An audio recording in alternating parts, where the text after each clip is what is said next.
അതെന്ന് വെച്ചാൽ പാരഗ്രാഫിൽ 0 ആയിരുന്ന വെച്ചാൽ എന്നെ 100-ൽ എത്തിച്ചു മാതാവ്. എനിക്ക് ആ നേരത്തുണ്ടായിരുന്ന വെച്ചാൽ സന്തോഷം എന്ന് പറഞ്ഞു കഴിഞ്ഞിട്ടുണ്ടെങ്കിൽ എനിക്ക് പറഞ്ഞറിയിക്കാൻ പറ്റില്ല. അതിനുശേഷം ഞാൻ മാതാവിനോട് ഓൾറെഡി ഞാൻ ഫസ്റ്റ് വന്ന് പറഞ്ഞതുകൊണ്ട് ഞാൻ കാണുന്നവരോടും പോകുന്നവരും ഫ്രണ്ട്സ് വിളിക്കുമ്പോഴൊക്കെയാണ് അമ്മയുടെ പ്രത്യക്ഷീകരണത്തിൻ്റെ സ്ഥിരം സാക്ഷിയാക്കി ഉയർത്തിയതിന് ഈശോയ്ക്കും പരിശുദ്ധ അമ്മയ്ക്കും സർവശക്തനായ പിതാവിനും 1000 നന്ദി. എൻ്റെ പേര് മീനു. ഞാൻ വരണത് തേവരകാട് സേക്രഡ് ഹാർട്ട് ചർച്ചിൽ നിന്നാണ്, എറണാകുളം. ഞാൻ ആദ്യമായിട്ട് ഉടമ്പടി എടുക്കുന്നത് 7th November 2024 എടുക്കുന്നത്. 2023 എടുക്കുന്നത്. മമ്മി എടുത്തിരുന്നു വെച്ചത് 5th Jan 2024. ഞങ്ങൾ രണ്ടുപേരും ഉടമ്പടിയിലാണ്.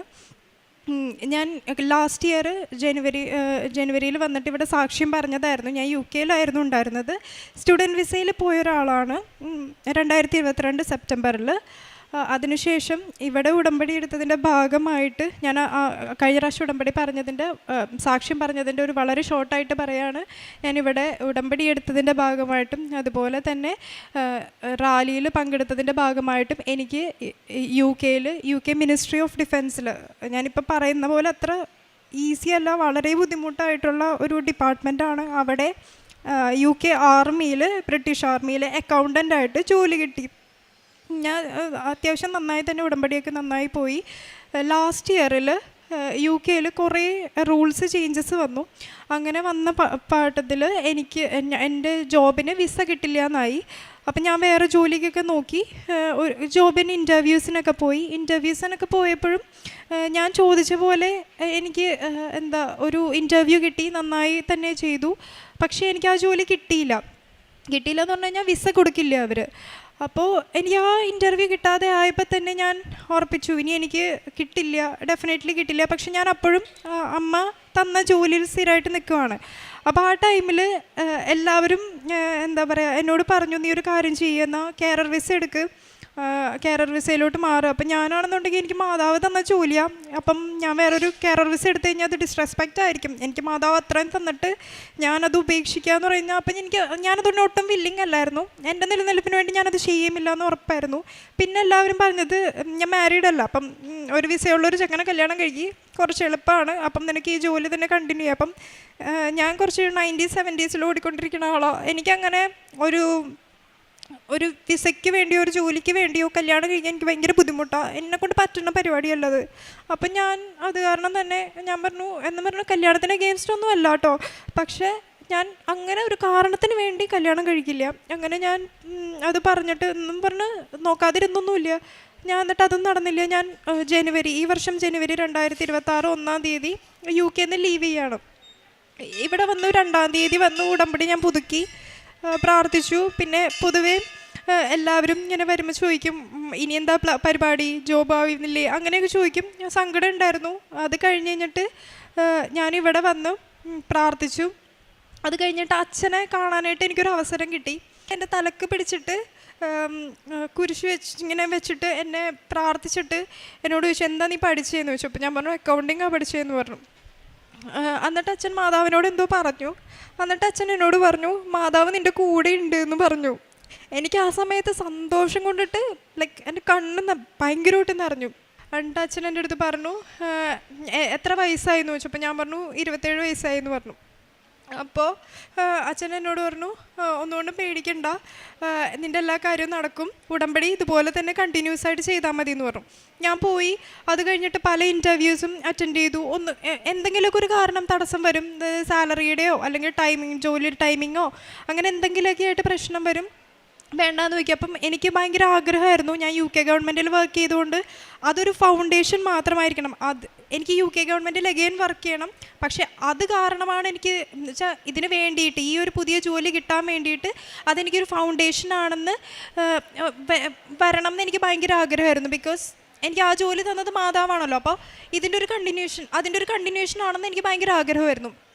എന്നിട്ട് ഞാൻ ജോലിക്ക് കുറേ UK ഗവൺമെൻറ്റിൻ്റെ ജോബിനൊക്കെ അപ്ലൈ ചെയ്തു. ഒക്കെ റിജക്ഷനാണ് വരണത്.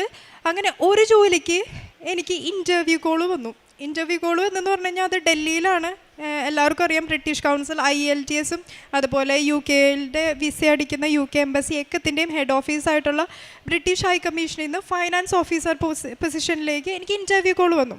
അപ്പം ഞാൻ ഇൻ്റർവ്യൂ പോകുന്നതിന് മുന്നത്തെ ദിവസം എനിക്ക് കിട്ടിയിരുന്ന വെച്ചാൽ ഒരു വചനം എന്ന് പറയുന്നത് മാത്യു 5:13 അപ്പം ഞാൻ നോർമലി ബൈബിള് വായിക്കും, പക്ഷേ വചനം ഇങ്ങനെ ഓർത്ത് വെച്ചിരുന്ന് ലൈക്ക് എനിക്ക് അങ്ങനെ ഓർമ്മ നിൽക്കൂല. അപ്പോൾ അതിനകത്ത് പറഞ്ഞിരുന്നത് വെച്ചത് എന്താണെന്ന് വെച്ച് കഴിഞ്ഞിട്ടുണ്ടെങ്കിൽ സോൾട്ടീനസ് ഇല്ല എന്നുണ്ടെങ്കിൽ പിന്നെ അതുകൊണ്ട് യാതൊരു യൂസ് ഇല്ല എന്നുള്ളതാണ്. അപ്പം സോൾട്ടീനസ് വേണമെന്നുണ്ടെങ്കിൽ വിശ്വാസത്തോടെ ചെല്ലണം. ഞാൻ ഈ ഇൻ്റർവ്യൂവിലൊക്കെ പോകുമ്പോഴൊക്കെയാണെന്നുണ്ടെങ്കിലും സോൾട്ട് ഇടും.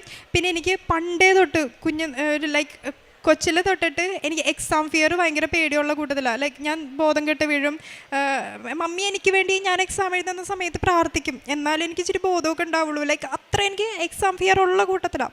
അപ്പം ഞാൻ ഈ ഇൻ്റർവ്യൂവിനൊക്കെ പോകുമ്പോഴാണെന്നുണ്ടെങ്കിലും ഇൻ്റർവ്യൂവിന് എങ്ങനെയെങ്കിലും എന്തെങ്കിലും പറയണമല്ലോ എന്ന് വിചാരിച്ചിട്ട് ഞാൻ ഒരു വിശ്വാസം ഇല്ലാണ്ടൊക്കെ ആണെങ്കിലും വിശ്വാസപ്രമാണം അങ്ങോട്ട് ചെല്ലും.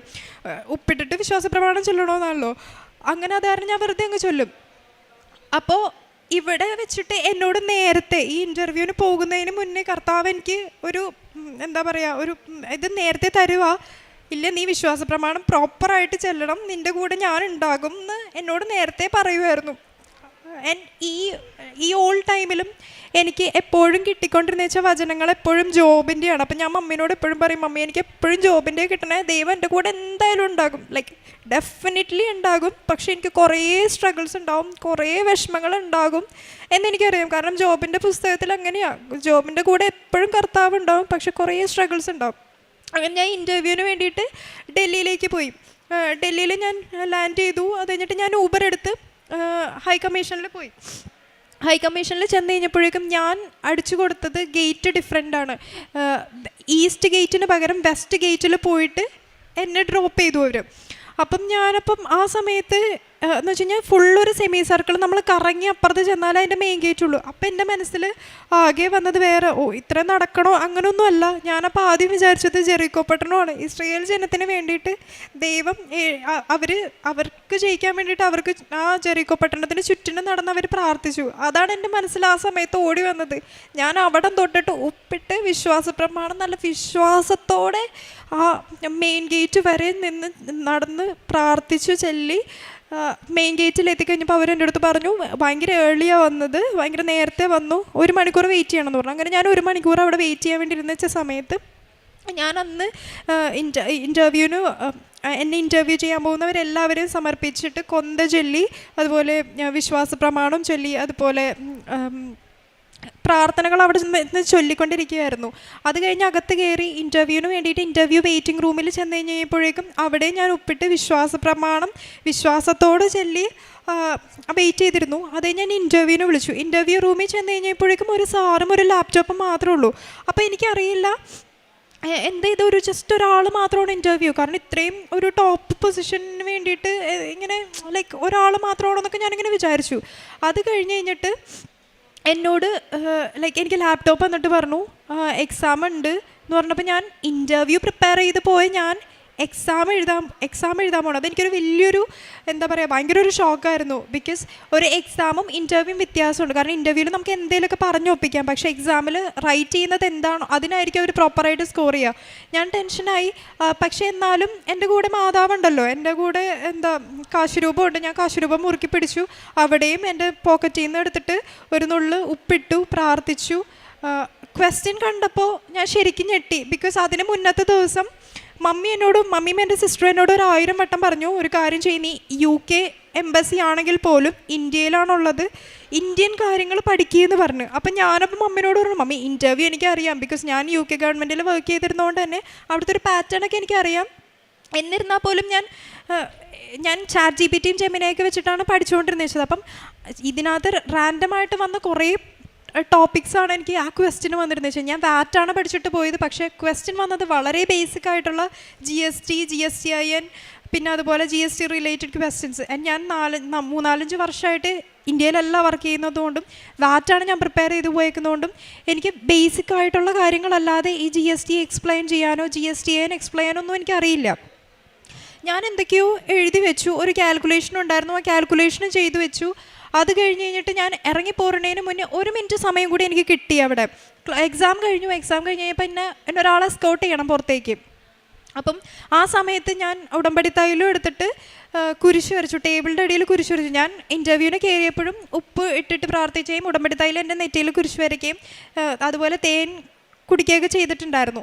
ഇത് കഴിഞ്ഞു ഞാൻ ഇവിടെ നിന്ന് ഇറങ്ങി കഴിഞ്ഞ് കഴിഞ്ഞപ്പോൾ ഞാൻ മമ്മിനോട് മമ്മി ഫോൺ വിളിച്ചു മമ്മിനോട് പറഞ്ഞു, മമ്മി എനിക്ക് തോന്നണില്ല, ബിക്കോസ് ഇതിൻ്റെ പൊസിഷൻ എന്ന് പറയുന്നത് ഇതിൻ്റെ റിക്വയർമെൻറ്റ് അനുസരിച്ചിട്ട് ഇൻ്റർനാഷണൽ ഓർഗനൈസേഷനായി, ഇപ്പോൾ എൻ്റെ പോലെ മിനിസ്ട്രി ഓഫ് ഡിഫൻസിലോ അങ്ങനെ എന്തെങ്കിലും ഇൻ്റർനാഷണൽ ഓർഗനൈസേഷനിൽ വർക്ക് ചെയ്തിട്ടുള്ളവരോ അല്ലെങ്കിൽ UN പോലത്തെ യുണൈറ്റഡ് നേഷൻസ് പോലുള്ള വലിയ വലിയ ഓർഗനൈസേഷനിൽ വർക്ക് ചെയ്തിരിക്കുന്നവർക്ക് മാത്രമുള്ള ഇൻ്റർവ്യൂ ആണ്. ആകെ 4 പേരുമുള്ള ആ ഇൻ്റർവ്യൂവിന് വേണ്ടിയിട്ട് 2000-3000 ആപ്ലിക്കേഷനിൽ നിന്ന്. അപ്പം ബാക്കിയുള്ള ഇൻ്റർവ്യൂവിന് വരുന്നവരാരും എൻ്റെ പോലെ ആയിരിക്കില്ല. ലൈക്ക് അവരൊക്കെ നന്നായി പ്രിപ്പയർ ചെയ്തിട്ടുണ്ടാവും. ഞാൻ അത് പറഞ്ഞിട്ട് തിരിച്ച് നാട്ടിൽ എറണാകുളത്ത് വന്നു, വീട്ടിൽ വന്നു. 2 ദിവസം കഴിഞ്ഞ് കഴിഞ്ഞപ്പോൾ എനിക്ക് രാത്രി ഒരു 10 മണിക്ക് എനിക്കൊരു മെയിൽ വരികയാണ്, ഇൻ്റർവ്യൂ സക്സസ് ആയത്. എനിക്ക് റിട്ടേൺ എക്സാം സക്സസ് ആയത്. എനിക്ക് അറിയില്ല, ലൈക്ക് കാരണം ഇത്രയും ടോപ്പിലുള്ള ആൾക്കാരാണെന്ന് ചെയ്തത്. എന്നിട്ട് മാതാവ് എന്നെ അവിടെ നിന്ന് എക്സാം പാസ്സാക്കി. എനിക്കത് വലിയൊരു ഹാപ്പിനെസ് ആയിരുന്നു. അത് കഴിഞ്ഞ് കഴിഞ്ഞിട്ട് എൻ്റെ ഇൻ്റർവ്യൂ 2 ദിവസത്തിനുള്ളിലാണ് പറഞ്ഞത്. അപ്പോൾ എനിക്ക് പോകാൻ പറ്റില്ല, ബിക്കോസ് ഫ്ലൈറ്റിൻ്റെ റേറ്റ് ഭയങ്കര കൂടുതലാണ്. അപ്പോൾ ഞാൻ അവരോട് ഓൺലൈൻ ഇൻ്റർവ്യൂ ചോദിച്ചു. അവർ പറഞ്ഞു പറ്റില്ല, ഒരു കാര്യം ചെയ്യും, നെക്സ്റ്റ് വീക്കിലേക്ക് നമുക്ക് ഇൻ്റർവ്യൂ ഷെഡ്യൂൾ ചെയ്യാമെന്ന് പറഞ്ഞു. എന്നിട്ട് നെക്സ്റ്റ് വീക്കിലേക്ക് ഇൻ്റർവ്യൂ ഷെഡ്യൂൾ ചെയ്തു. അതിന് മുന്നത്തെ ദിവസം ഞാനിതുപോലെ പ്രാർത്ഥിക്കും. ഞാൻ എല്ലാ ദിവസവും കൊന്ത കഴിഞ്ഞിട്ട് ഞാൻ 1/2 മണിക്കൂർ ഇങ്ങനെ പ്രാർത്ഥിച്ചപ്പോൾ എനിക്ക് കിട്ടിയതും മമ്മിക്ക് കിട്ടിയതും സെയിം കാര്യം. അത് ഞങ്ങൾ രണ്ടുപേരും അപ്പം പറഞ്ഞില്ല, അത് കഴിഞ്ഞിട്ട് ഞങ്ങൾ രണ്ടുപേരും പറയണേ, കിട്ടിയത് റെസറക്ഷൻ ഓഫ് ജീസസ് ആണ്, ഈശോ ഉയർത്തെഴുന്നേൽക്കുന്നതാണ് കിട്ടിയത്. അപ്പം എനിക്ക് ഉറപ്പാണ് ഈശോ 3-ാം ദിവസം ഉയർത്തെഴുന്നേറ്റ പോലെ എന്നെയും ഈശോ ഉയർത്തെഴുന്നേൽപ്പിക്കും എന്നുള്ള കാര്യത്തിൽ ഉറപ്പാണ്. എനിക്ക് കിട്ടിയത് മാത്യു ആണെങ്കിൽ മമ്മിക്ക് കിട്ടിയത് ലൂക്ക്. അങ്ങനെ 2 പേർക്കും 2 ഗോസ്പൽസിൽ നിന്നാണ് കിട്ടിയത്. പക്ഷേ 2 പേർക്കും കിട്ടിയത് ഉയർപ്പെഴുന്നേൽപ്പ്. ഇതുപോലെ തന്നെ ഞാൻ എന്നിട്ട് പിറ്റേ ദിവസം ഏർലി മോർണിംഗ് ഫ്ലൈറ്റ് എടുത്തു, ഡൽഹി ചെന്നു. ഞാനപ്പം ഫസ്റ്റ് ടൈമിൽ ഞാൻ മിസ്റ്റേക്ക് വരുത്തിയല്ലോ ഊബറിന്. അത് കാരണം ഞാൻ എന്തെന്ന് വെച്ച് കഴിഞ്ഞാൽ അവിടെ ഉണ്ടായിരുന്ന ഊബർ കമ്പനിക്കാരെ കൊണ്ട് എനിക്ക് വേണ്ടിയിട്ട് ഊബർ ബുക്ക് ചെയ്യിപ്പിച്ചു. അപ്പം ബുക്ക് ചെയ്യിപ്പിച്ചപ്പോൾ അവരും ഇതുപോലെ തന്നെ എന്നെ ഈസ്റ്റ് ഗേറ്റിൽ ഇറക്കേണ്ടതിന് പകരം വെസ്റ്റ് ഗേറ്റിൽ ഇറക്കി. എന്നിട്ട് ഞാനപ്പം അതൊരു ദൈവം തന്നൊരു അടയാളമായി കരുതി പിന്നെയും ഞാൻ ഇതുപോലെ തന്നെ ജെറിക്കോ പട്ടണത്തിൽ ഈശോ ദൈവം അവർക്ക് കൊടുത്ത പോലെ ഞാൻ ഇതുപോലെ പ്രാർത്ഥിച്ചു. എനിക്കും അവിടെ ഒരു സീറ്റ് വേണം, ബ്രിട്ടീഷ് ഹൈക്കമ്മീഷനിൽ എനിക്കും ഒരു സീറ്റ് വേണമെന്ന് പറഞ്ഞിട്ട് തന്നെ പ്രാർത്ഥിച്ചു. ഉപ്പിട്ട് വിശ്വാസ പ്രമാണം ചൊല്ലി ആ മെയിൻ ഗേറ്റ് വരെ എത്തി. അകത്ത് ചെന്നപ്പം ലൈറ്റായിട്ട് എനിക്ക് ജാസ്മിൻ്റെ സ്മെല്ല് കിട്ടി. ആ സമയത്ത് ഞാൻ വിശ്വസിച്ചില്ല, ബിക്കോസ് ഞാൻ ഇവിടെ വന്നപ്പോൾ എല്ലാ ടൈമിലും ഒരു പെർഫ്യൂം ബോട്ടിൽ പൊട്ടിത്തെറിച്ച് കഴിഞ്ഞിട്ടുണ്ടെങ്കിൽ എത്ര സ്മെല്ലുണ്ടാവോ അത്രയും സ്മെല്ല് ഫീൽ ചെയ്തിട്ടുള്ള ആളാണ് ഞാൻ. അപ്പം അങ്ങനെ ഒരാൾക്ക് ഇച്ചിരി പണം കിട്ടിയപ്പം ഞാനത് വിശ്വസിക്കാനായിട്ട് ഇത്തിരി ഇത് ഉറപ്പാണോ, ലൈക്ക് അങ്ങനെ ഞാനിങ്ങനെ വിചാരിച്ചു. അത് കഴിഞ്ഞു ഞാൻ ഇൻ്റർവ്യൂ, അന്നത്തെ ദിവസം ഇൻ്റർവ്യൂ തന്നെയായിരുന്നു. ഇൻ്റർവ്യൂവിന് കയറി അകത്ത് ചെന്നപ്പോൾ ആരും കാണാതെ ഞാൻ ഉപ്പിട്ട് വിശ്വാസ പ്രമാണം ചൊല്ലി. അപ്പം നോർമൽ സിനേരിയോ വെച്ച് ഞാൻ വെപ്രാളം കാണിച്ചെല്ലാം കൊളാക്കേണ്ടതാണ്. പക്ഷേ അപ്പോഴേക്കും പ്രോപ്പറായിട്ട് വിശ്വാസ പ്രമാണം ചൊല്ലിയത് പ്രാർത്ഥിച്ച് വിശ്വാസത്തോടെ വിശ്വാസ പ്രമാണം ചൊല്ലിയതിന് ശേഷം ഞാൻ ഓക്കെ സ്റ്റാർട്ട് ചെയ്യാമെന്ന് പറയുമ്പോഴാണ് അവർ സ്റ്റാർട്ട് ചെയ്യുന്നത്. അപ്പം ബിഗിനിങ്ങിൽ തന്നെ അവരെന്നോട് പറഞ്ഞു നമ്മൾ ഐ കോണ്ടാക്റ്റ് തരത്തില്ല, ബിക്കോസ് ഞങ്ങൾ പോയിൻറ്റ്സ് ചെയ്തായിരിക്കും എന്ന് പറഞ്ഞു. അപ്പം ഞാനപ്പോൾ ഓക്കെ എന്നുള്ള രീതിക്ക് ഞാനിരുന്നു. അത് കഴിഞ്ഞ് ഒരാളൊഴികെ ബാക്കി 2 പേരും എനിക്ക് full eye contact, which means അവർ ഒരു പോയിൻറ്റും എഴുതുന്നില്ല. അപ്പോൾ എനിക്ക് ഭയങ്കര സങ്കടമായി. അതിൻ്റെ കൂട്ടത്തിൽ എന്താ വേറെ ഇതെന്ന് വെച്ച് കഴിഞ്ഞിട്ടുണ്ടെങ്കിൽ ഞാൻ എൻ്റെ സ്കൂളിങ് തൊട്ടിട്ട് ഇംഗ്ലീഷ് മീഡിയമാണ് പഠിച്ചത്. അത് കഴിഞ്ഞിട്ട് ഇപ്പോൾ UK പോയിട്ടാണെങ്കിലും ബ്രിട്ടീഷ് ആർമിയിലാണ് വർക്ക് ചെയ്തത്. അതും താമസിച്ചതും ഇംഗ്ലീഷുകാരുടെ കൂടെയാണ്. അപ്പോൾ അത്യാവശ്യം കുഴപ്പമില്ലാത്ത രീതിയിൽ ഇംഗ്ലീഷ് സംസാരിക്കാനായിട്ട് അറിയാം. എന്നിട്ട് പോലും അന്ന് ഞാൻ ആ ഇൻ്റർവ്യൂവിന് ഒരു 5-ാം ക്ലാസ് 6-ാം ക്ലാസ്സിൽ പഠിക്കുന്ന ഒരു കുട്ടി ഇംഗ്ലീഷ് സംസാരിക്കുന്നത് എങ്ങനെയാണോ അത്രയും മോശമായി, ഗ്രാമർ ഒന്നുമില്ലാതെ വളരെ മോശമായാണ് ഞാൻ ഇൻ്റർവ്യൂ പെർഫോം ചെയ്തത്. പക്ഷേ ആ ടൈമിൽ ഞാൻ കാശുരൂപ എൻ്റെ കയ്യിൽ മുറുക്കി പിടിച്ചേക്കുമായിരുന്നു. ഞാൻ ഉത്തരം മാതാവിനോട് പറയണം, മാതാവ് ഉത്തരം പറയണം കേട്ടോ എന്ന് പറഞ്ഞേക്കുമായിരുന്നു. അപ്പം പല സാക്ഷ്യങ്ങളിലും ഞാനിങ്ങനെ കേട്ടിട്ടുണ്ട്, ഇങ്ങനെ നമുക്ക് പോയിൻറ്റ്സൊക്കെ എക്സാമിനൊക്കെ ആണെങ്കിൽ പോയിൻറ്റ്സൊക്കെ എവിടെ നിന്നാണ് വരണേന്ന് അറിയില്ലായിരുന്നു. അപ്പം ഞാനപ്പോൾ ഇങ്ങനെ വിചാരിക്കും, ലൈക്ക് ഈവൻ ഞാൻ ഉടമ്പടി എടുത്തേക്കണാണെങ്കിൽ അങ്ങനെ വിചാരിക്കാൻ പാടില്ലാത്തതാണ്. പക്ഷെ ഞാൻ വിചാരിക്കും ഏതെങ്കിലുമൊക്കെ ഒരു പോയിന്റിൽ ഏതെങ്കിലുമൊക്കെ കൊച്ചു പഠിച്ചതായിരിക്കും, അവർ പിന്നെ ഓർക്കുന്നതായിരിക്കും എന്ന് ഞാൻ വിചാരിച്ചിട്ടുണ്ട് പല സാക്ഷ്യം കേട്ടപ്പോൾ. പക്ഷെ അന്ന് ആ ദിവസം അതെല്ലാം മാറി ചിന്തിച്ചു ഞാൻ. ബിക്കോസ് എനിക്കറിയില്ല എവിടെന്നൊക്കെ പോയിന്റ്സ് വരണേന്ന്. അതിനൊരു വളരെ എക്സാമ്പിളാണ്, അവരൊരു ക്വസ്റ്റ്യൻ ചോദിച്ചു, എനിക്ക് ആ ക്വസ്റ്റ്യൻ്റെ ആൻസർ അറിയില്ല. വളരെ സിമ്പിൾ ക്വസ്റ്റ്യൻ ആണ്, പക്ഷെ എനിക്ക് ആ ക്വസ്റ്റ്യൻ്റെ ആൻസർ അറിയില്ല. കാരണം ആ തിയറി ക്വസ്റ്റ്യനൊക്കെ ഞാൻ പഠിച്ചിട്ട് വർഷങ്ങൾ കഴിഞ്ഞു. ഞാൻ അറിയാത്തത് കൊണ്ടിട്ട് തന്നെ ഞാനത് പറയാനായിട്ട് എനിക്കറിയില്ല. അവർ എനിക്ക് ഇങ്ങോട്ട് പറയൂ, ട്രൈ ചെയ്യൂ എന്ന് പറഞ്ഞിട്ട് എനിക്കറിയില്ല. പക്ഷെ ഞാനൊരു വേർഡ് പറഞ്ഞു, അതെനിക്ക് മാതാവ് ആ സമയത്ത് തന്നതാ. ബിക്കോസ് ഞാൻ മാതാവിനോട് മാതാവ് എന്തെങ്കിലും ഒന്ന് പറ, കാരണം ഇവർ മൂവ് ഫോർവേഡ് ചെയ്യണില്ല. അപ്പം ഞാൻ മാതാവിനോട് പറഞ്ഞു എന്തെങ്കിലും ഒന്ന് പറയാമെന്ന് പറഞ്ഞു. ഞാനൊരു വേർഡ് എനിക്കിപ്പോഴും അറിയില്ല എങ്ങനെ അവിടെ നിന്ന് കിട്ടിയതാന്ന്. ആ വേർഡ് ഞാൻ പറഞ്ഞു. അപ്പോൾ അവർ പറഞ്ഞു yes this is it, simple എന്ന് പറഞ്ഞു. This is not a rocket science എന്ന് പറഞ്ഞു. അപ്പം ഞാനപ്പോഴേക്കും എൻ്റെ മാതാവേ, ഞാൻ ആ ടൈമിൽ ഇരുന്നിട്ട് മുകളിലോട്ട് ഇങ്ങനെ നോക്കി, മാതാവേ താങ്ക്സ് ഇട്ടാന്ന് ഞാനിങ്ങനെ പറഞ്ഞു.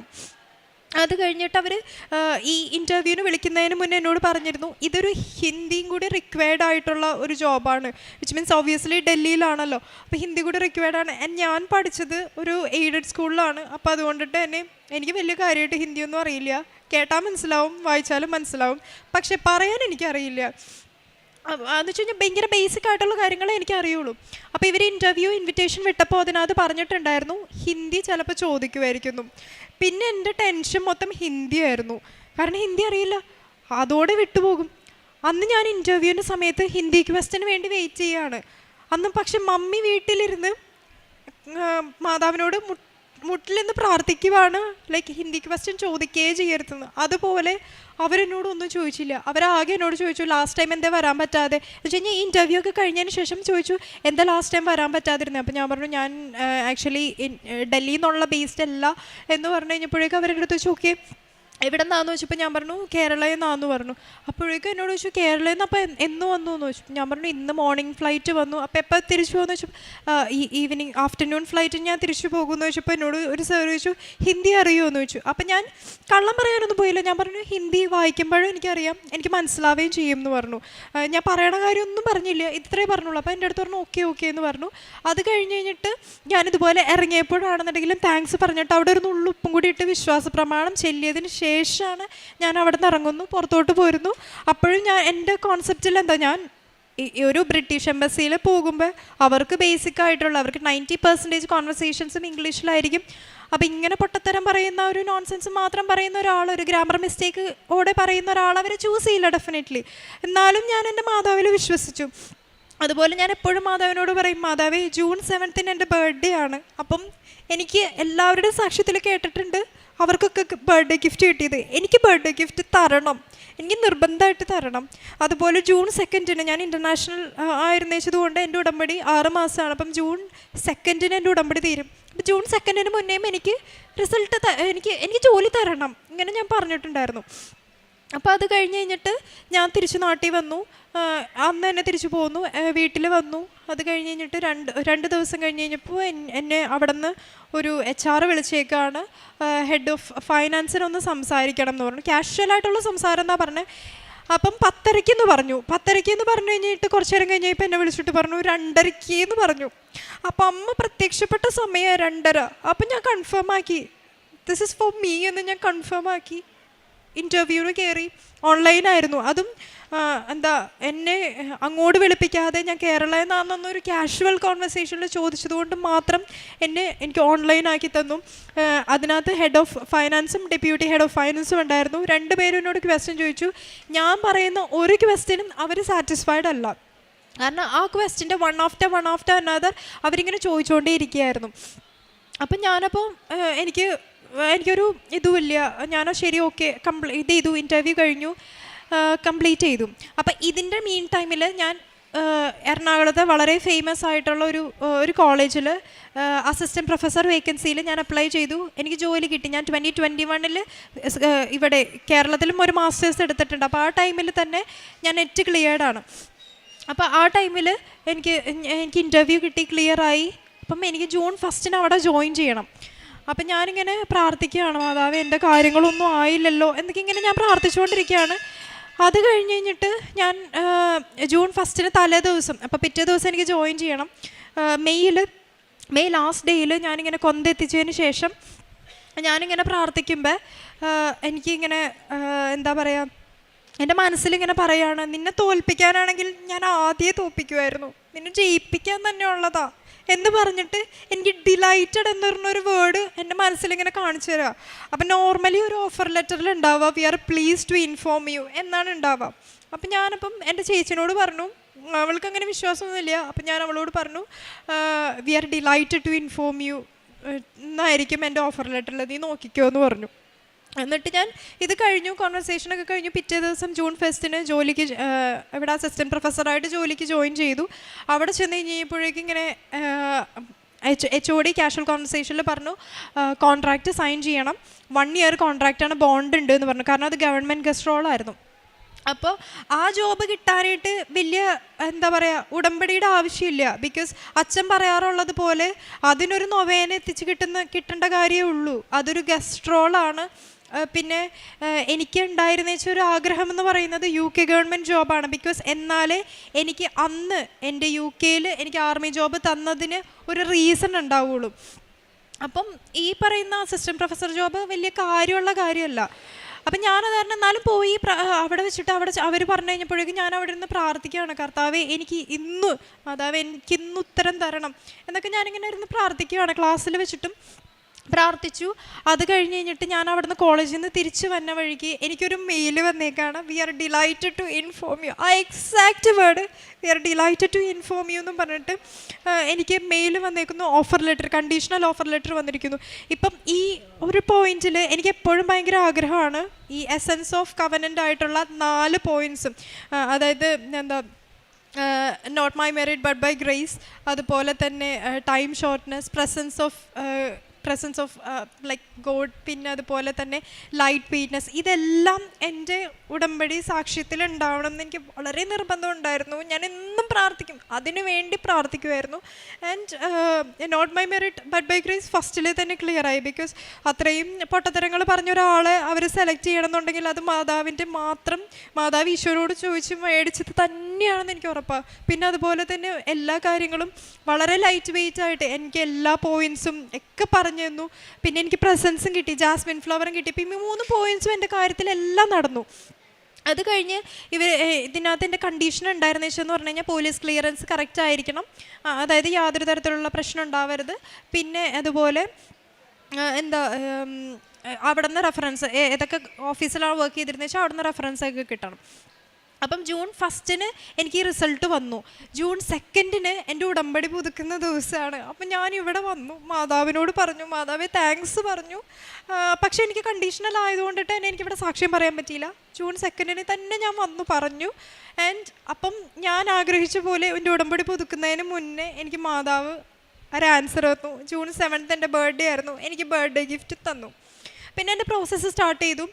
അപ്പം ഇന്ത്യയിലെ പോലീസ് ക്ലിയറൻസ് അവരെടുത്തോളും, ബ്രിട്ടീഷ് ഹൈക്കമ്മീഷൻ എടുത്തോളും. പിന്നെ ഉണ്ടായിരുന്ന വെച്ചെന്ന് പറഞ്ഞു കഴിഞ്ഞാൽ ഞാൻ UK വർക്ക് ചെയ്തതെന്ന് വെച്ചാൽ കാരണം UK ഒരു DBS എന്ന് പറഞ്ഞിട്ട് അവിടുത്തെ ഒരു പോലീസ് ക്ലിയറൻസ് മാതിരിയുള്ള സർട്ടിഫിക്കറ്റാണ്, അത് വേണം. അപ്പോൾ അത് എടുക്കണം എന്നുണ്ടെങ്കിൽ വേറൊരു സിറ്റിസൺ അല്ലെങ്കിൽ വേറൊരു കൺട്രിയിലാണെങ്കിൽ അവരുടെ പാസ്പോർട്ടിന്, ആരുടെയാണോ അവരുടെ പാസ്പോർട്ടിൽ ഒരു ബയോമെട്രിക് ചിപ്പ് വേണം. എൻ്റെ പാസ്പോർട്ട് വളരെ ഓൾഡ് ആയിട്ടുള്ളൊരു പാസ്പോർട്ട്, അപ്പോൾ അതിനകത്ത് ഈ അപ്ഡേറ്റഡ് ആയിട്ടുള്ള ബയോമെട്രിക് ചിപ്പില്ല. അപ്പോൾ അതുകൊണ്ടിട്ട് തന്നെ ഞാൻ എന്താ പറയുക ഒരു ഏജൻസി, ഗവൺമെൻറ് തന്നെ തന്നിട്ടുള്ളൊരു ഏജൻസിനെ കോൺടാക്ട് ചെയ്ത് അങ്ങനെയാണ് എടുത്തത്. അപ്പോഴേക്കും ഈ പറയുന്ന ബ്രിട്ടീഷ് ഹൈ കമ്മീഷനിലെ പ്രോസസ്സൊക്കെ ഓൾമോസ്റ്റ് ഏകദേശം എൻ്റെ വീട്ടിൽ വന്ന് വെരിഫിക്കേഷനും കാര്യങ്ങളൊക്കെ കഴിഞ്ഞു. കുറച്ചധികമായി കഴിഞ്ഞപ്പോഴേക്കും അവർ ഓൾറെഡി ഈ പറഞ്ഞ DBS സർട്ടിഫിക്കറ്റ് UK നിന്ന് ഇന്ത്യയിലേക്ക് അയച്ചു കഴിഞ്ഞിട്ട് ഒരു 10 ദിവസം കഴിഞ്ഞിട്ടും ഇതെവിടെ പോയെന്നൊരു പിടുത്തമില്ല. ഞാൻ ഈ ഏജൻസിനെ കോൺടാക്ട് ചെയ്യുന്നു, അവർ പറയുന്നു ഓൾറെഡി എനിക്ക് ഇങ്ങോട്ട് അയച്ചു എന്ന് പറയുന്നു. ട്രാക്ക് ചെയ്യുമ്പോഴൊക്കെ കിട്ടുന്നില്ല, ലോസ്റ്റായി. മൊത്തത്തിൽ അതെവിടെ പോയെന്ന് അറിയില്ല. എന്നിട്ട് ഞാൻ 2ാമതും അപ്ലൈ ചെയ്തു. എന്നിട്ട് ഞാൻ UK എൻ്റെ ഫ്രണ്ട്സിൻ്റെ അഡ്രസ്സ് കൊടുത്തു. അത് കൊടുക്കാൻ കാര്യം എനിക്ക് ഫാമിലി ഉണ്ട് UK, പക്ഷെ അവരുടെ ഞാൻ കൊടുത്തില്ല. ബിക്കോസ് അവർ ഫുൾ ടൈം വർക്ക് ചെയ്യുന്നവരാണ്. അപ്പം എങ്ങാനും മിസ്സായാലോ എന്ന് കരുതിയിട്ട്, എന്ന് വെച്ച് കഴിഞ്ഞാൽ കിട്ടാനായിട്ട് ഡിലേ ആയാലോ, കാരണം കിട്ടുമ്പോൾ തന്നെ ഇത് സ്കാൻ ചെയ്ത് അയക്കണം. അതിന് വേണ്ടിയിട്ട് ഫ്രണ്ട്സിൻ്റെ കൊടുത്തു, കാരണം അവരെപ്പോഴും ഉണ്ടാകും വീട്ടിൽ, ആരെങ്കിലും ഒരാൾ വീട്ടിലുണ്ടാവും. അങ്ങനെ കൊടുത്തു. പക്ഷെ അതും ഓൺ ടൈമിന് കിട്ടിയില്ല. അപ്പം 20 സെക്കൻഡ്, അപ്പോൾ പല ടൈമായിട്ട് തന്നെ എന്താ പറയുക, എന്നെ ഇങ്ങനെ അവിടെ നിന്ന് ബ്രിട്ടീഷ് ഹൈ കമ്മീഷനിൽ നിന്ന് വിളിക്കുന്നുണ്ട്, കോൺടാക്ട് ചെയ്യുന്നുണ്ട്, എത്രയും പെട്ടെന്ന് DBS കൊടുക്കണം എന്ന് പറഞ്ഞിട്ട് എന്നെ കോൺടാക്ട് ചെയ്യുന്നുണ്ട്. അപ്പം എല്ലാം ഈ നടക്കുന്നത് ട്യൂസ്ഡേയ്സിൽ ഈ ധ്യാനം കഴിഞ്ഞതിന് ശേഷമാണ്. ധ്യാനം കഴിഞ്ഞ് പ്രാർത്ഥിച്ചതിന് ശേഷമാണ് എല്ലാം നടക്കുന്നത്. അപ്പം അന്നത്തെ ദിവസം നോർമലി ഞാനങ്ങനെ വാട്സപ്പ് സ്റ്റാറ്റസ് ഒന്നും നോക്കാത്ത ഒരാളാണ്. അന്നത്തെ ദിവസം വാട്സപ്പ് സ്റ്റാറ്റസ് എൻ്റെ കസിൻ സിസ്റ്ററിൻ്റെ വാട്സപ്പ് സ്റ്റാറ്റസിൽ ഉണ്ടായിരുന്നേച്ചെന്ന് പറഞ്ഞു കഴിഞ്ഞിട്ടുണ്ടെങ്കിൽ, പുറപ്പാടിൻ്റെ പുസ്തകം 33-ാം അധ്യായം 17-ാം വാക്യത്തിൽ, നീ ആവശ്യപ്പെട്ട ഈ കാര്യവും ഞാൻ ചെയ്യും, എന്തെന്നാൽ നീ എൻ്റെ പ്രീതി നേടിയിരിക്കുന്നു, നിന്നെ എനിക്ക് നന്നായി അറിയാം. ഈ ഒരു സ്റ്റാറ്റസൊക്കെ ഉണ്ട്. അത് ആള് എന്തുകൊണ്ടാണ് ഇട്ടേന്ന് അറിയില്ല, കാരണം ആളും അങ്ങനെ സ്റ്റാറ്റസ് ഇടാറില്ല, ഞാൻ സ്റ്റാറ്റസ് നോക്കാറുമില്ല. അങ്ങനെ ഇതും കഴിഞ്ഞു. എന്നിട്ട് ബ്രിട്ടീഷ് ഹൈ കമ്മീഷനിൽ നിന്ന് എന്നോട് പിന്നെയും ചോദിച്ചു എന്ന് കിട്ടും. അപ്പോൾ ഞാൻ പറഞ്ഞു 2 ദിവസം കൂടി പിടിക്കും എന്ന് പറഞ്ഞു. പക്ഷേ ബുധനാഴ്ച എനിക്കൊരു മെയിൽ ഇങ്ങോട്ട് വന്നു. 23rd 12 മണിക്ക് ഉച്ചയ്ക്ക് 12 മണിക്കുള്ളിൽ എൻ്റെ DBS സബ്മിറ്റ് ചെയ്തില്ലെങ്കിൽ ഇവർ ഓഫർ ലെറ്റർ എൻ്റെ അടുത്ത് നിന്ന് വിഡ്രോ ചെയ്യുന്നു. അപ്പം എനിക്ക് ആകെ എൻ്റെ കയ്യിലൊന്നുമില്ല. ലൈക്ക് ഒരു സർട്ടിഫിക്കറ്റ് മിസ്സായി, രണ്ടാമത്തെ സർട്ടിഫിക്കറ്റ് എവിടെയാണെന്നറിയില്ല, ആരോടും ചോദിക്കാനില്ല. അച്ഛനെപ്പോഴും പറയണ പോലെ ഒരു ഹ്യൂമണും ഇല്ല, എന്നെ ഹെൽപ്പ് ചെയ്യാൻ ഒരു ഹ്യൂമണും ഇല്ല. ആകെ എൻ്റെ മുൻപിൽ ആകെ ഉള്ളത് എൻ്റെ ഈശോയും മാതാവും ദൈവവും മാത്രമേ ഉള്ളൂ. വേറെ ആരോടും എനിക്ക് ചോദിച്ചു കഴിഞ്ഞിട്ടുണ്ടെങ്കിൽ തരാനില്ല. പിന്നെ 12 മണിയെന്ന് പറയുന്നത് ഈവൻ UK പോസ്റ്റ് ഓഫീസ് തുറക്കുമ്പോൾ പോലും 8 മണിയാകും. UK വെച്ച് കമ്പയർ ചെയ്യുമ്പോൾ അവിടെ 6:30 മണിയായിട്ടുണ്ടാവുള്ളൂ. ഇനി അന്നത്തെ ദിവസം കിട്ടിയാൽ പോലും എനിക്ക് യൂസ് ഇല്ല. ഞാൻ അന്ന് രാത്രി മൊത്തം ഇത് അറിഞ്ഞു കഴിഞ്ഞപ്പോൾ തന്നെ ഞാൻ നോർമലി പോകുന്നത് കുനുമാവ് പള്ളിയിലാണ്, ചാവറേച്ചൻ്റെ പള്ളിയിൽ. എല്ലാ ദിവസവും വൈകുന്നേരമാണ് പോവാറ്.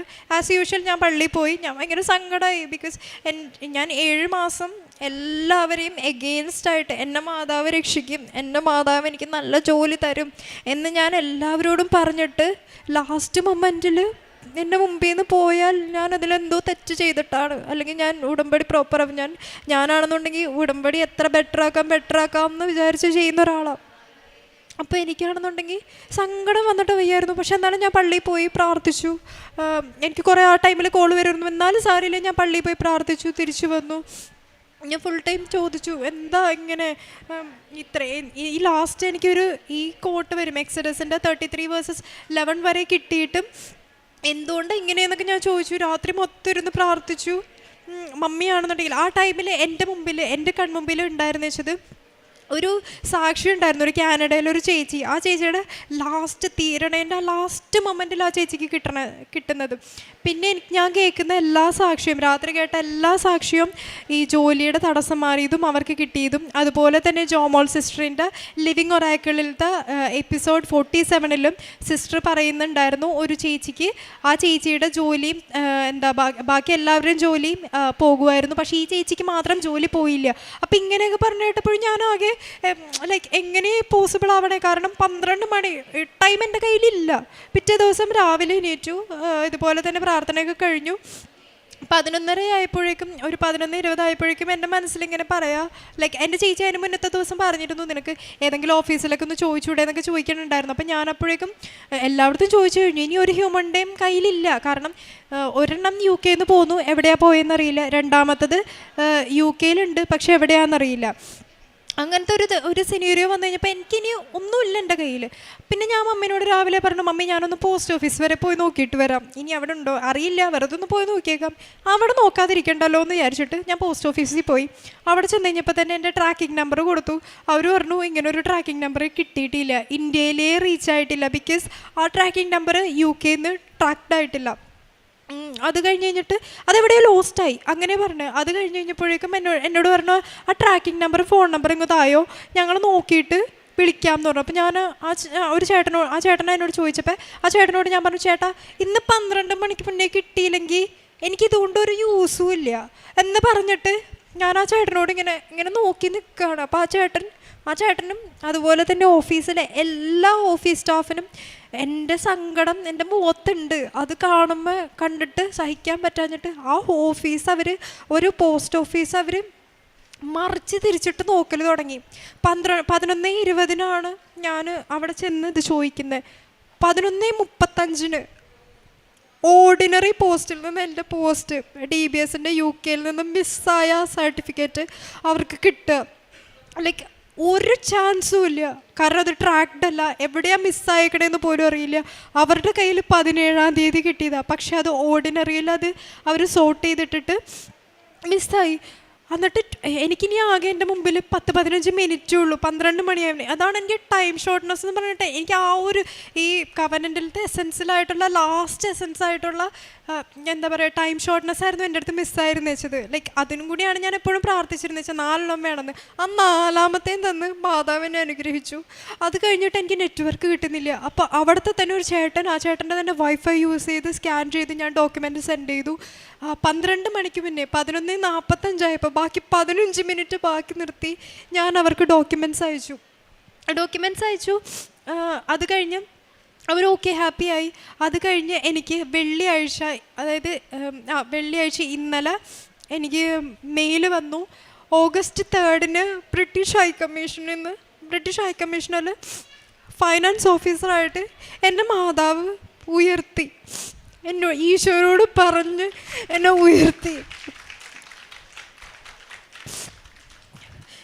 ഒന്നുമല്ലാതെന്ന് വെച്ചാൽ പാരഗ്രാഫിൽ 0 ആയിരുന്നു വെച്ചാൽ എന്നെ 100-ൽ എത്തിച്ചു മാതാവ്. എനിക്ക് ആ നേരത്തുണ്ടാകുന്ന വെച്ചാൽ സന്തോഷം എന്ന് പറഞ്ഞു കഴിഞ്ഞിട്ടുണ്ടെങ്കിൽ എനിക്ക് പറഞ്ഞറിയിക്കാൻ പറ്റില്ല. അതിനുശേഷം ഞാൻ മാതാവിനോട് ഓൾറെഡി ഞാൻ ഫസ്റ്റ് വന്ന് പറഞ്ഞു വെച്ചുകൊണ്ട് ഞാൻ കാണുന്നവരോടും പോകുന്നവരും ഫ്രണ്ട്സ് വിളിക്കുമ്പോഴൊക്കെ ആണെന്നുണ്ടെങ്കിൽ എല്ലാവരോടും ഞാൻ പറയും, ഞാൻ ഈ സാക്ഷ്യത്തിന് വേണ്ടി 1 മാസമായി ഞാൻ പ്രിപ്പയർ ചെയ്ത് പഠിച്ചു വന്ന സാക്ഷിയാണ്. 1 മാസമായി ഞാനിത് പ്രാക്ടീസ് ചെയ്യുന്ന സാക്ഷിയാണ് ഞാനിന്ന് പറയണേ. കാരണം ജൂൺ 1 വന്ന ഒരു എന്താ പറയുക ഓഫർ ലെറ്റർ ഞാൻ ഓഗസ്റ്റ് 3 ജോയിൻ ചെയ്യാണ്. ഓഗസ്റ്റ് 1 ഞാൻ ഡൽഹിയിലേക്ക് പോവാണ്.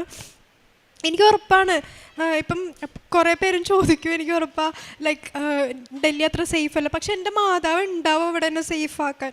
എനിക്ക് ഉറപ്പായിട്ടുള്ള കാര്യമാണ്. ഇത്രയും വലിയൊരു അനുഗ്രഹം, ഇത്രയും കോടിക്കണക്കിന് ആൾക്കാരിൽ നിന്ന് എന്നെ ചൂസ് ചെയ്തതിന്, ഈ ഒട്ടും അർഹതയില്ലാത്ത എന്നെ ചൂസ് ചെയ്തതിന് എൻ്റെ ഈശോയോടും ദൈവത്തോടും എൻ്റെ മാതാവിനോടും 1000 നന്ദി. ആത്മീയ ജീവിതം എന്ന് പറഞ്ഞു കഴിഞ്ഞിട്ടുണ്ടെങ്കിൽ ഞാനിപ്പം ഞാൻ പറഞ്ഞില്ലേ ഇങ്ങനെ നാടായ നാട് മൊത്തം ഞാൻ ഈ പറഞ്ഞ പോലെ ഇൻ്റർവ്യൂ അറ്റൻഡ് ചെയ്ത് നടക്കായിരുന്നു. അപ്പം എല്ലാ നാട്ടിൽ പോയി കഴിഞ്ഞിട്ടുണ്ടെങ്കിൽ ഇപ്പം തമിഴ്നാട്ടിൽ പോയി കഴിഞ്ഞിട്ടുണ്ടെങ്കിൽ തമിഴ് പത്രം ഞാൻ ഇവിടെ നിന്ന് മേടിച്ചിട്ട് പോകും. എന്നിട്ട് ഇപ്പം തമിഴ് എല്ലാ മലയാളികളെയും പോലെ നോർമൽ എന്തെങ്കിലുമൊക്കെ ബേസിക് പറയാമെന്നറിയാമെന്നാണ് എനിക്കുള്ളത്. അപ്പോൾ അത് കാരണം ഞാൻ തമിഴ് പത്രത്തിൽ എന്ത് ചെയ്യുമെന്ന് വെച്ച് കഴിഞ്ഞിട്ടുണ്ടെങ്കിൽ ChatGPT വെച്ചിട്ടൊക്കെ ഇന്ന ഒരു സ്ഥലമുണ്ട്, ഞാൻ ഇന്ന സ്ഥലത്തെ ന്യൂസ് പേപ്പറാണ്, ഇന്ന സ്ഥലത്തെ പത്രമാണിത്, ഇതിനകത്ത് കുറേ സാക്ഷ്യങ്ങളുണ്ട്, ആൻഡ് ഇവിടെ കുറേ അത്ഭുതങ്ങൾ നടന്നിട്ടുണ്ട്, ഈ വെബ്സൈറ്റിൽ പോകണം എന്ന് പറഞ്ഞ വെബ്സൈറ്റും അതുപോലെ തന്നെ മെയിൽ അഡ്രസ്സും ഇങ്ങനെ എല്ലാ ഇൻഫർമേഷൻസും ഞാൻ എഴുതിയിട്ട് പ്രിൻ്റ് ഔട്ട് എടുത്തിട്ട് ഈ പത്രത്തിൻ്റെ കൂടെ സ്റ്റാപ്ലർ അടിച്ചിട്ട് ഇപ്പം തമിഴ്നാട്ടിൽ പോകുമ്പോൾ തമിഴ്നാട്ടിലത്തെ അത് കൊടുക്കും. അതുപോലെ തന്നെ UK-യിലായിരുന്നു വെച്ചപ്പോഴാണെങ്കിലും മമ്മി എല്ലാ മാസവും എനിക്ക് ഇവിടുന്ന് പത്രം അയച്ചു തരുമായിരുന്നു. ഇനി ഏതൊക്കെ നാട്ടിൽ പോയി ഏതൊക്കെ രാജ്യത്ത് പോയപ്പോഴൊക്കെ ആ രാജ്യത്തിലത്തെ ന്യൂസ് പേപ്പർ ഇതുപോലെ ചെയ്തിട്ട് ഞാനിങ്ങനെ കൊണ്ടുപോയി കൊടുത്തിട്ടുണ്ട്. അതുപോലെ തന്നെ എല്ലാ ദിവസവും മുടങ്ങാതെ ബൈബിള് അരമണിക്കൂറൊന്നുമല്ല അതിൻ്റെ ഇരട്ടി കൂടുതൽ ഞാൻ ബൈബിള് വായിക്കും. ഒരിക്കൽ പോലും എന്താ പറയുക എല്ലാ 2 ആഴ്ച കൂടുമ്പോഴും കുമ്പസാരിക്കും, ദിവസവും കുർബാന സ്വീകരിക്കും, എല്ലാ ദിവസവും പള്ളിയിൽ പോകും. പിന്നെ കാരുണ്യ പ്രവർത്തനമായിട്ട് എന്താ പറയുക ഇപ്പം മമ്മിയും അതുപോലെ തന്നെ വേറെ കുറേ ഞങ്ങളുടെ അവിടുത്തെ കുറച്ച് ചേച്ചിമാരൊക്കെ കൂടിയായിട്ട് ഫുഡ് ചോറ് പൊതി ഉണ്ടാക്കിയിട്ട് ഞങ്ങൾ എന്താ സ്ട്രീറ്റിലേക്ക് ഇരിക്കുന്ന ആൾക്കാർക്ക് ഭക്ഷണം, എൻ്റെ ഒരു കസിൻ സിസ്റ്റർ, എൻ്റെ ചേട്ടൻ്റെ വൈഫുണ്ട്, ചേച്ചിയും ഞാനും കൂടി കൊണ്ടുപോയിട്ട് സ്ട്രീറ്റിലിരിക്കുന്നവർക്ക്, എറണാകുളത്ത് സ്ട്രീറ്റിലിരിക്കുന്നവർക്കൊക്കെ ഫുഡ് കൊണ്ടുപോയി കൊടുക്കും.